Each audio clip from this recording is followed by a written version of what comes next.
এই যে দেখেন মেঘমাল্লার স্লোগান দেয়, জানি জানি সবই জানি, সাদিক কায়েম পাকিস্তানি। শুনেন, ছাত্র শিবির পাকিস্তানি, তুমিও জানো আমিও জানি, সাদিক কায়েম পাকিস্তানি, তুমিও জানো আমিও জানি, সাদিক কায়েম পাকিস্তানি, তুমিও জানো। এই মেঘমাল্লারের বাপ পাকিস্তানের নাগরিক ছিল না? ওর বাপের পাকিস্তানি পাসপোর্ট ছিল না? নাকি ওর বাপের জন্ম বাংলাদেশ সৃষ্টির পরে? ওর বাপ জন্মাইছিল 1953 সালের 10ই নভেম্বর। তার মানে তো পাকিস্তান আমলে জন্ম নিছে। ওই মেঘমাল্লারের দাদা ও কেন পাকিস্তানে থাকিছিল, ইন্ডিয়া যায়নি কেন? সুযোগ তো ছিল। নাকি পাকিস্তানে থাকাও পাকিস্তানের নাগরিক হইয়াও তারা পাকিস্তানি না, ছাত্র শিবির পাকিস্তানি? তো ছাত্র ইউনিয়ন পাকিস্তানি ছিল না?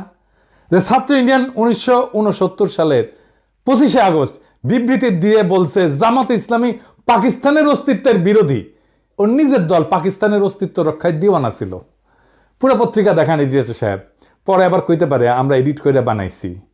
দেখান ছাত্র ইউনিয়নের নাম দেখান, ছাত্র ইউনিয়নের নেতাদের নাম দেখান, প্রেসিডেন্ট সেক্রেটারির নাম দেখান।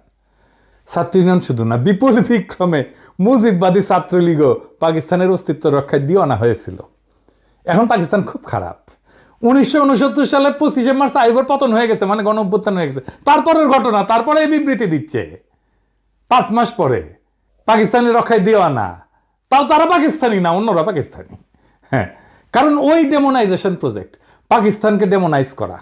শাসক হিসাবে পাকিস্তান খারাপ কাজ করে না এরকম না, অবশ্যই করছে।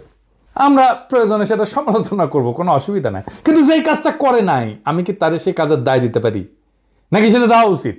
আর যখন একজন যে কাজটা করে নাই সেই কাজের দায় তার উপরে চাপায় দেওয়া হয়, তখন তো তার উদ্দেশ্য নিয়ে আমার প্রশ্ন তোলা উচিত।